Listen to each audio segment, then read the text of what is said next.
Bonjour tout le monde, j'espère que vous allez bien.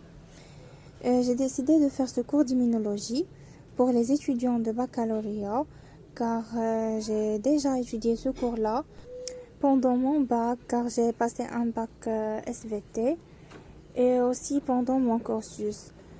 Donc je vous conseille bien de se concentrer sur l'essentiel et ne pas aller rechercher les détails car ils sont inutiles pour vous.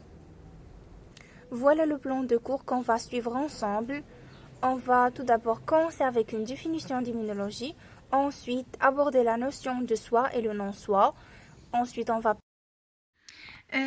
tout d'abord, on va commencer par définir le système immunitaire. Le système immunitaire, c'est l'ensemble des organes lymphoïdes, les cellules immunitaires et des molécules immunitaires. Des cellules immunitaires comme les lymphocytes, les polynucléaires, c'est-à-dire qui vont jouer le rôle des cellules phagocytaires, comme les macrophages, et des molécules immunitaires comme l'histamine, les interleukines, le complément, etc., qui assurent le maintien et l'intégrité de l'organisme. L'organisme distingue le soi et le non-soi. Le soi, tout ce qui appartient à l'organisme, c'est-à-dire الذاتي, et le non-soi, الغير ذاتي. Le soi, c'est l'ensemble des particules moléculaires résultant de l'expression de son génome, c'est-à-dire qui appartient au génome de l'organisme.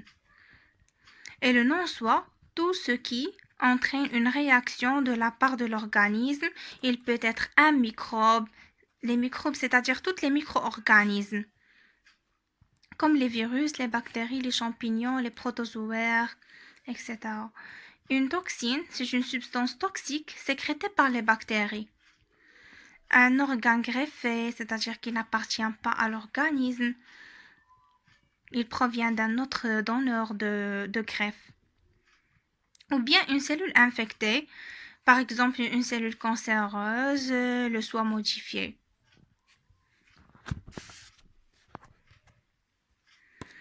Passons maintenant au complexe majeur d'histocompatibilité, CMH, et le rejet de greffe. On peut l'appeler CMH comme on peut l'appeler HLA. CMH, c'est le complexe majeur d'histocompatibilité. المركب الرئيسي للتلائم النسيجي أو الHLA هم اللوكوسيت antigènes. Le rejet de greffe est d'autant plus violent que la différence génétique entre le receveur et le donneur est grande. Donc, il y a la présence de groupes tissulaires, c'est-à-dire des molécules portées par les membranes cytoplasmiques, et le système immunitaire utilise pour distinguer le soi et le non-soi. Ce sont les marqueurs de soi et du soi, l'antigène de soi. Passons maintenant au CMH. Le CMH, c'est un ensemble des glycoprotéines, c'est-à-dire la nature de CMH, ce sont des glucoses ou bien des glucides et des protéines à la surface de toutes les cellules nucléées de l'organisme, c'est-à-dire toutes les cellules qui contiennent un noyau. Ces antigènes du soi sont codés par les gènes liés et portés sur le chromosome 6 du long. Ces gènes, ils sont polyalléliques, c'est-à-dire متعددة الحليلات. Les allèles sont codominantes, متساوية السيادة, et les gènes sont très proches au centromère. Voilà le chromosome numéro 6 et voilà les gènes codants pour le CMH. On a deux types de CMH, CMH classe 1 et CMH classe 2. CMH classe 1, il se trouve sur toutes les cellules nucléées de l'organisme. Toutes les cellules nucléées. Et la classe 2 sur les lymphocytes et les macrophages, c'est-à-dire les cellules de système immunitaire. Pour le classe 1, il ne se trouve pas sur les... On sait que les globules rouges, ils sont anucléés. Donc, c'est le seul cas où il n'y a pas le CMH classe 1.